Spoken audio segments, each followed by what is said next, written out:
Irmãos e irmãs, vamos a mais um momento da liturgia da palavra da Igreja Católica Apostólica Romana, que eu transmito sempre nas minhas mídias digitais. @Paulo Roberto Maciel, Maciel 7919, YouTube, @Paulo Roberto Maciel 6 no Instagram. Neste dia 6 de agosto de 2026, é o dia desta liturgia. É uma quinta-feira. Eu transmito aqui de modo antecipado, ok? Então, eu faço essa veiculação anterior para que as pessoas possam se preparar. 6 de agosto de 2026, quinta-feira, Transfiguração do Senhor Jesus, 18ª semana do tempo comum, ano litúrgico A, na Igreja Original de Cristo, a Igreja Católica Apostólica Romana. A cor dos paramentos litúrgicos é branca. No rito temos a missa própria, com glória, o prefácio próprio e o ofício da festa. A primeira leitura, a leitura do livro do profeta Daniel, a leitura da profecia de Daniel, capítulo 7, versículos do 9 ao 10 e 13 ao 14.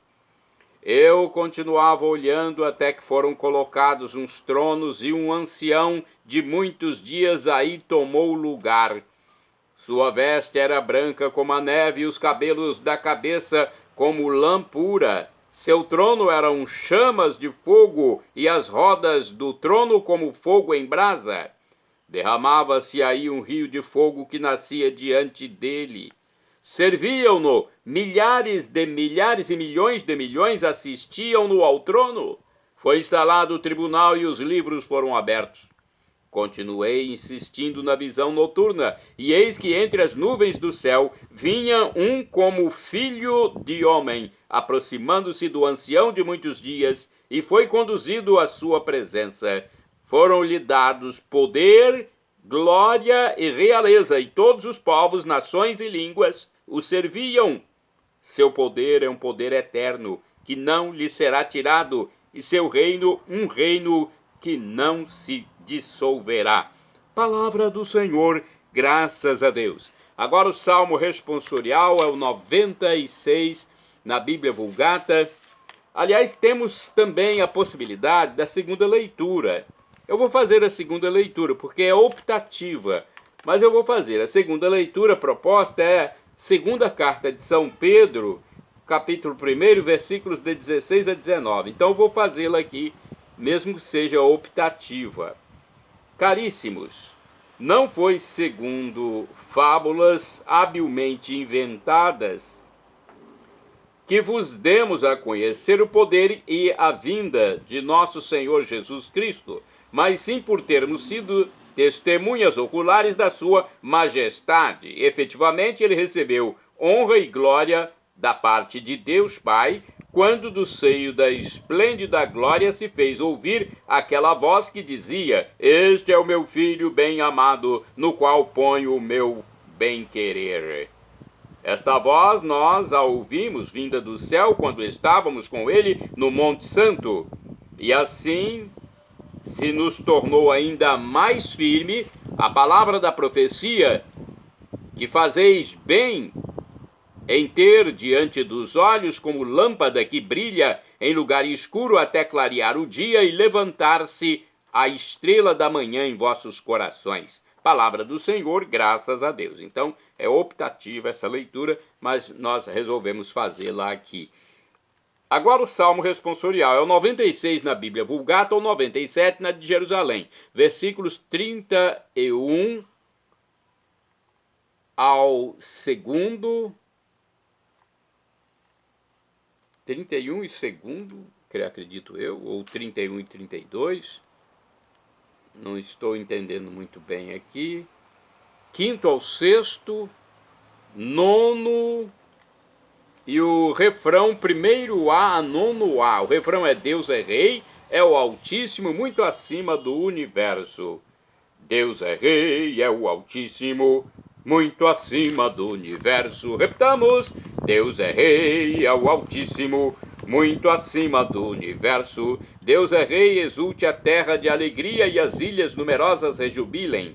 Treva e nuvem o rodeiam no seu trono, que se apoia na justiça e no direito. Deus é rei, é o Altíssimo, muito acima do universo. As montanhas se derretem como cera ante a face do Senhor de toda a terra. E assim proclama o céu sua justiça, todos os povos podem ver a sua glória. Deus é rei, é o Altíssimo, muito acima do universo. Porque vós sois o Altíssimo Senhor, muito acima do universo que criastes, e de muito superais todos os deuses.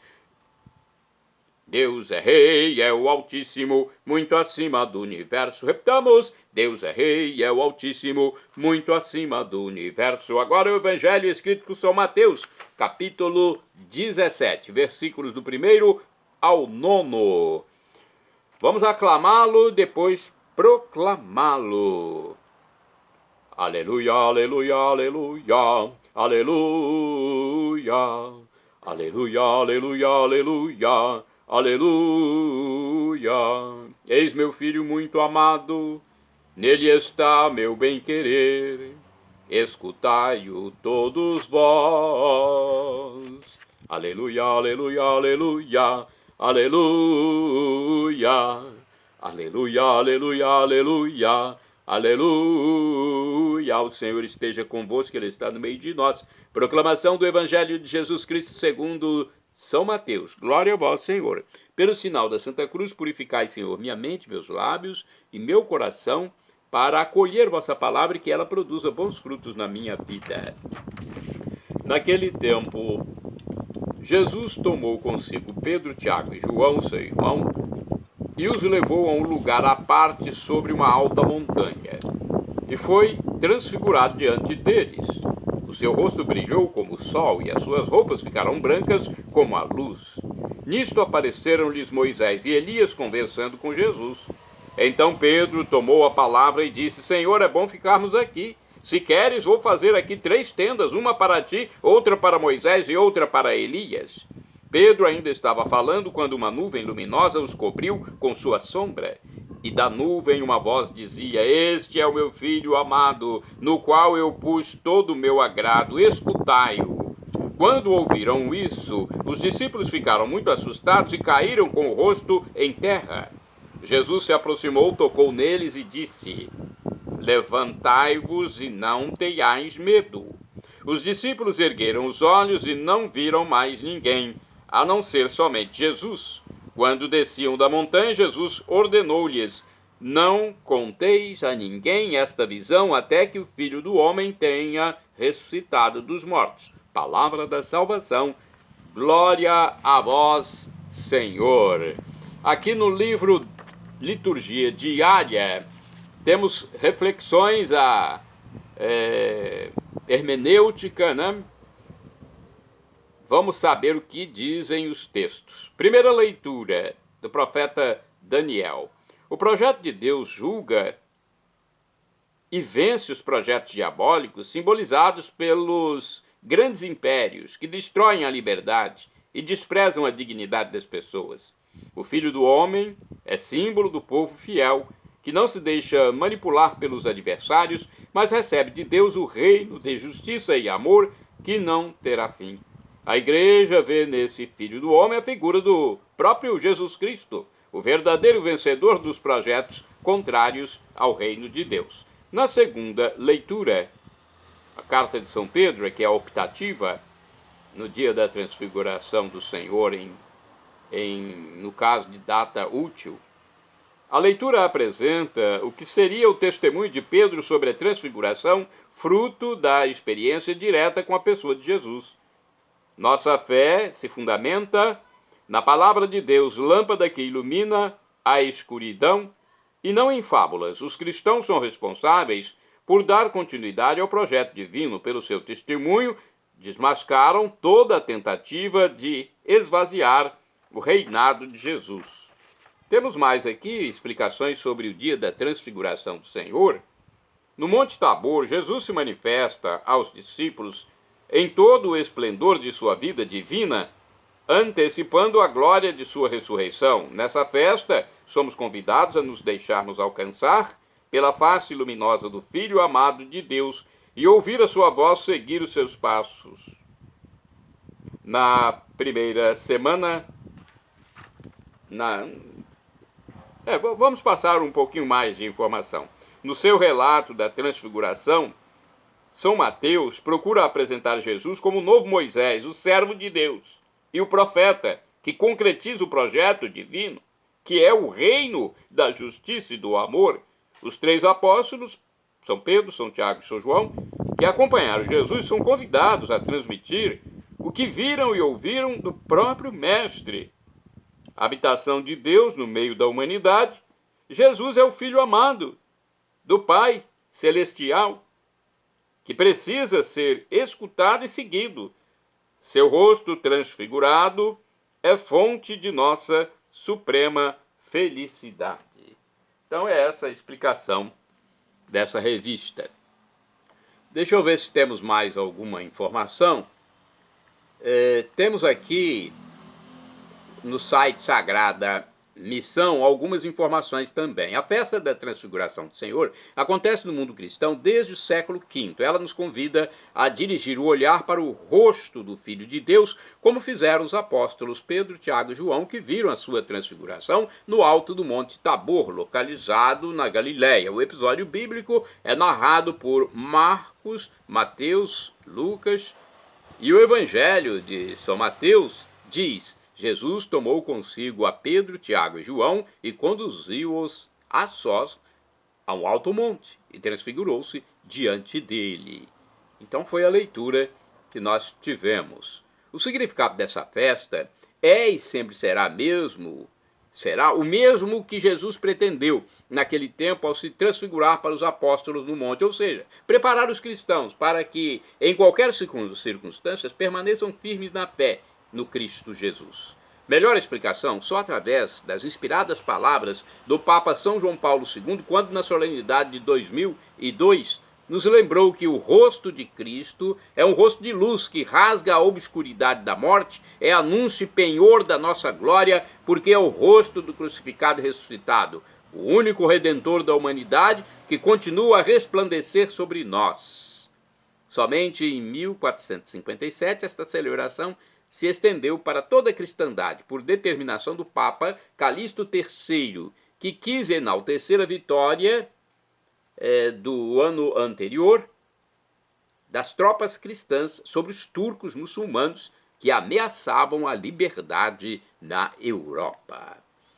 Vamos agora aos santos do dia. São Justo e São Pastor, mártires, são do dia 6 de agosto, morreram em 304. Foram irmãos martirizados na Espanha, quando ainda meninos.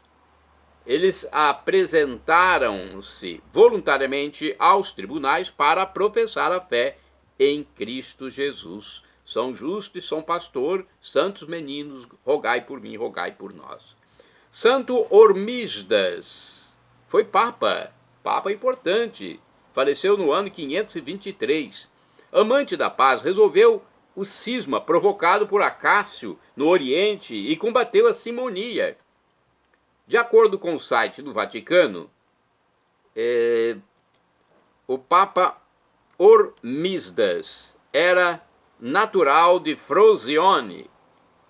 Aí não diz aqui a localidade, o país, aliás. Hormisdas foi diácono, viúvo, e seu filho também se tornou papa. Eleito em 514, seu pontificado é recordado pela reconciliação com as igrejas de Roma e Constantinopla depois do cisma de Acácio. De fato, a fórmula da confissão de fé recebeu o nome de Hormisda. Então é uma explicação muito resumida aqui, mas Santo Hormisdas foi um papa da igreja e que se tornou santo, foi canonizado. Bem-aventurada do dia 6 de agosto é a beata Maria Francisca de Jesus Rubato. Foi uma virgem que morreu em 1904. Bem-aventurado ou beato? O bem-aventurado ou beato é aquele que está a um degrau da canonização. Falta apenas acontecer um milagre pela sua intercessão para que haja a cerimônia de canonização presidida pelo Papa no Vaticano. Bem, ela fundou Em Loano, na Itália, o Instituto das Irmãs Terciárias Capuchinhas partiu para a América Latina e faleceu em Montevidéu, no Uruguai. De acordo com o site Sagrada Missão, temos aqui outras informações, dizendo o seguinte: em Carmagnola, cidade agrícola de intensa atividade pastoral, próxima de Turim, na Itália, nasceu Ana Maria Rubato, em 14 de fevereiro de 1844, numa família cristã. Fez voto de virgindade ainda criança, recusando mais tarde um casamento vantajoso. Aos 19 anos, após algumas tragédias familiares, como a morte de alguns irmãos pequenos e a perda dos pais, deixou a cidade. Foi para Turim, onde residia sua irmã mais velha. Dedicou-se às obras de caridade na equipe do futuro santo São João Bosco, em seu oratório. A rica senhora Scofone, também pia e caridosa, fez dela sua filha adotiva, levou-a para viver em sua casa e tornou-a conselheira na administração do patrimônio. Ao morrer, doou tudo em testamento para as obras dos padres do Cotolengo de Turim. Após o falecimento da protetora, Francisca voltou para junto de sua irmã. Costumava ir para um balneário na Riviera da Ligúria, onde ajudava famílias, crianças abandonados e pescadores doentes.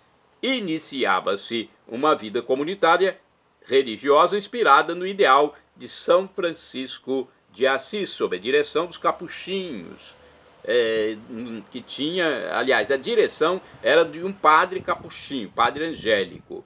O próprio padre incentivou a criar um novo instituto. Em janeiro de 1885, vestiu o hábito franciscano com algumas senhoras e nascia a família das Irmãs Terciárias Capuchinhas de Loano, depois chamadas Irmãs Capuchinhas de Madre Rubato, a fim de dar assistência aos enfermos e educação cristã à juventude. Ana Maria emitiu os segundos votos em 1886, tomando o nome de Maria Francisca de Jesus. Foi eleita a primeira Madre Superiora do Instituto, cargo que manteve até a morte. Sua obra difundiu-se rapidamente na Itália e na América Latina. A partir de 1892, a Madre Maria começou a viajar para o Uruguai, a Argentina e o Brasil. Em 1895, fundou a primeira casa no Uruguai. Depois, acompanhou um grupo de religiosas à missão de Alto Alegre, no Maranhão, Brasil, onde em 1901, 7 delas morreram mártires sob um ataque dos índios.